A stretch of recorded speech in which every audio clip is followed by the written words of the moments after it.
perfect. The best Temple Bar whiskey I've ever had. This is heaven in my tongue.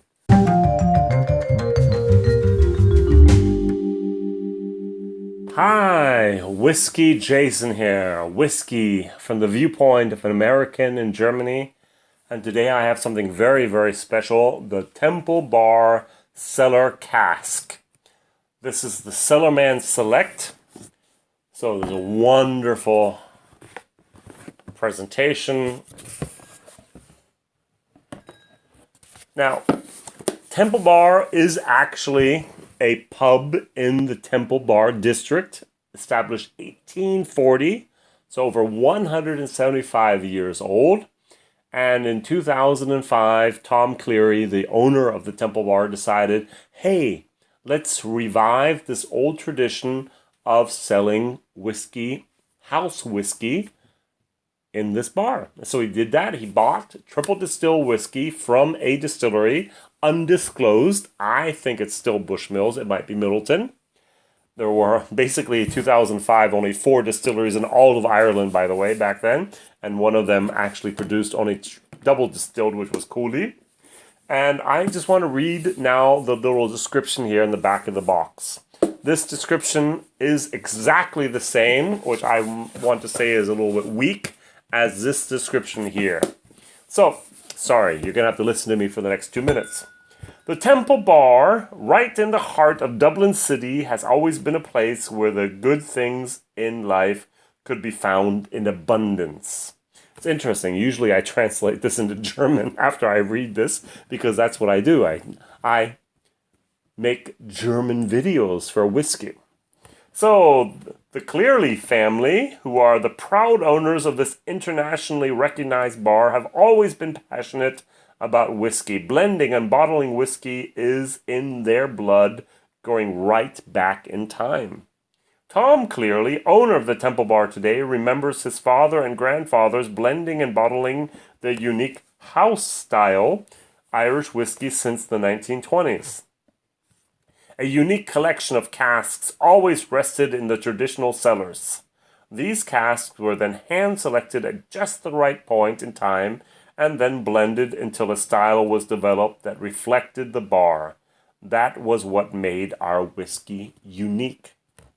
Today, the Cleary family are continuing that passion for developing their Irish whiskey collection right in the heart of cobblestone Temple Bar, under the Temple Bar. Our special cask collection continues to rest, maturing over many years.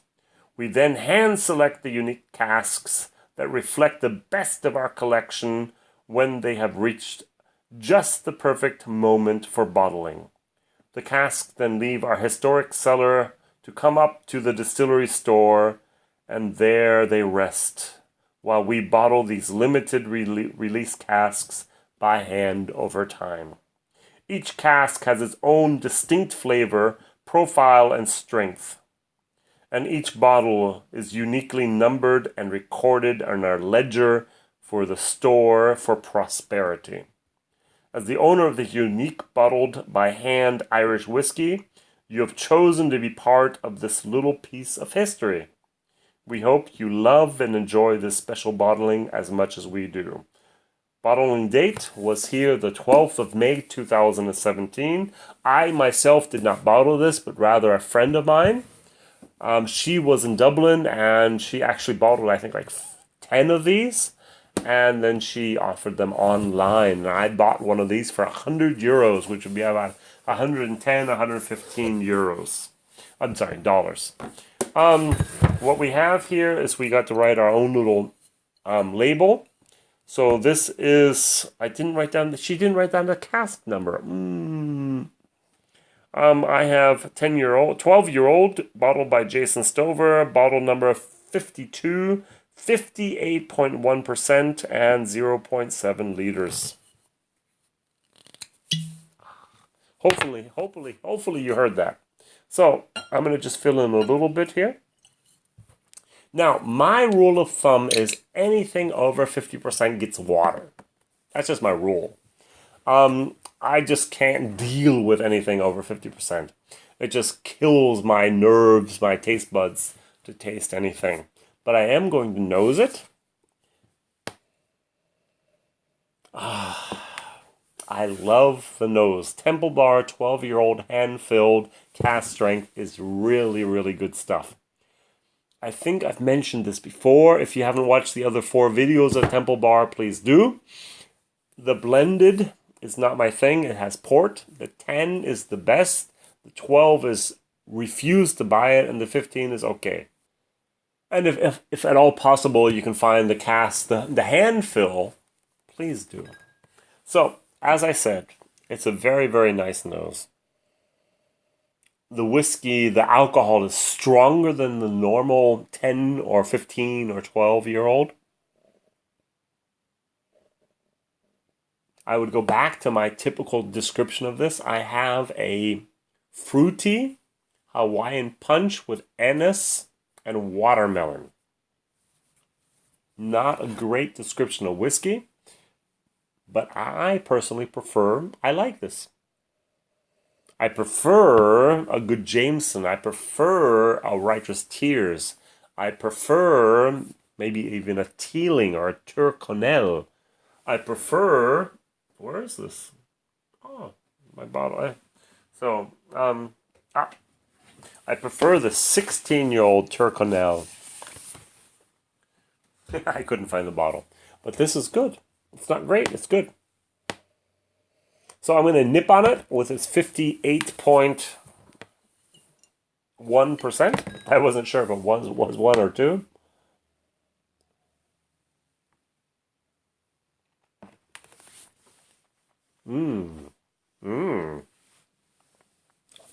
Wow. That's really, really good. But also really, really intense. So, one of my viewers in German sent me this nice little device here to put my drops of water in here. 1, 2, 3, 4, 5, 6, 7, 8, 9, 10. The good part, I used to use what Ralphie had, a teaspoon. 1 teaspoon, 2, 3, 4, 5 teaspoons. Now I do drops. Now the good thing about cask strength is you can take it down to the level that you want. So I went from 58 maybe to 53%, maybe even 52. Who knows? I still think I'm above 50%, by the way. The nose opens up. Oh, it's much creamier.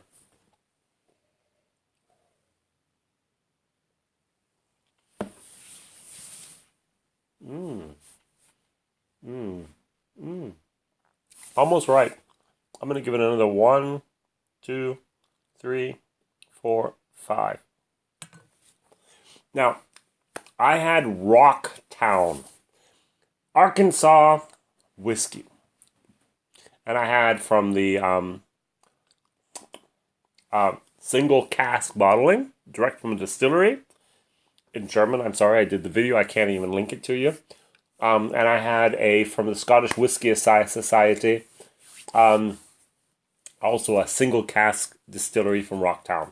They were actually bottled within, I think, 30 days of each other. They were distilled and bottled within 30 days of each other. They were almost identical. And yet they tasted so different. And single cask is such a tricky area. The one single cask can taste like heaven, and the next single cask can taste like hell. Because of the wood, because of the temperature differences, and so on. If you know Blanton's, for example, they know they put the cask way up high, so there's as much as possible temperature difference. If you put it on the bottom, in the middle, you have less, and so on. It makes a difference what happens in this wood. 12 years for bourbon, that's Elijah Craig, 12-year-old. And this is just starting to become what it should be, because the barrels were used for bourbon, and then they were used for Irish, and then they were reused for Irish again. These are ex-bourbon barrels, not first-filled bourbon barrels. So my 5 additional drops put it down to about 48%, I would say, maybe 45.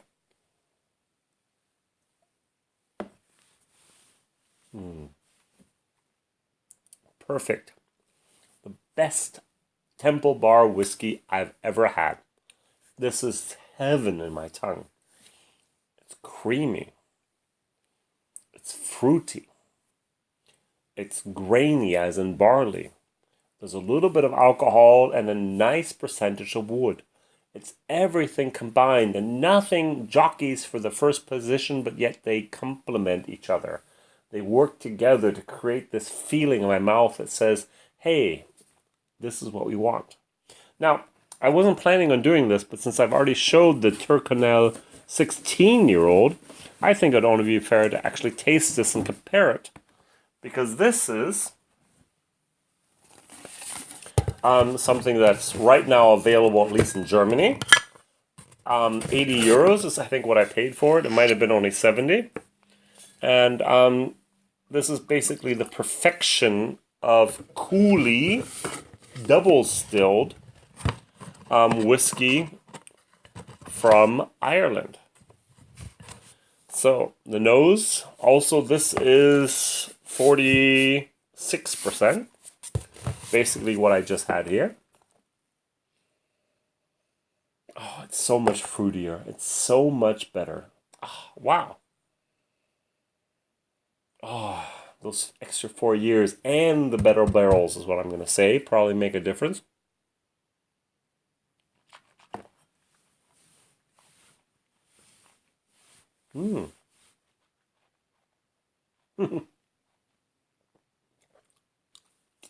Now, I've never tried these before, not even in German before. I'm comparing them. Now, I really want to admit, I love the Tyrconnell 16. But the wood, the bitterness, is stronger here than it is here. This cast strength hand-filled 12-year-old Temple barrel is better, 99 euros, versus I think 69 euros, might be 79 euros, than the Tyrconnell 16. There's too much wood here, and this is almost perfection for Irish whiskey. This stuff is really, really, really good. I don't remember exactly what grade I gave it in German, but today I'm going to give it my famous A-. I've never given an A+. Only once or twice I've given an A. And A- is, I think there's been about a dozen from the 400 different whiskeys I've tried so far. This is an A-. Now it's a 99 euros, 120, $125. That's a lot of money. So I'm going to say it's a C+ for the value for money. Would I buy it again? Probably yes. I don't like paying that much for whiskey, but this stuff is special and this stuff is good. What I really want to do is go to Dublin next year. This year's vacation's already been planned. I'm going to the Kentucky. I will be in the States. I'll be going to the Kentucky bourbon distilleries. I think I'm doing 12 on the Bourbon Trail. And I'll be filming a lot for my German videos. But what I want to do next year is actually go back to Ireland and hit a couple of distilleries, Middleton and Bushmills I was already at. And I would like to go to Dublin to the Teeling Distillery. And I would like to try a couple other things and actually experience the Irish Whiskey Society, Dingle and whatever else. There's so many new distilleries opening or have opened and now are producing. But this stuff is actually better than anything else I've actually had in the last couple of months from Ireland. Very, very good stuff. Thank you for watching. Thank you for liking. Thank you for subscribing. Thank you for telling other people there's this crazy American in Germany actually testing things you can't get in America, which might be frustrating, but it's interesting to see the over the horizont, we say in German, die Horizonten erweitern, to actually expand your horizon on what's out there in the whiskey world, which might not be available in the English-speaking world, England, as well as Australia or the States. All right, Whiskey Jason here. Whiskey from the viewpoint of American Germany. Thanks for watching. See you soon. Bye-bye.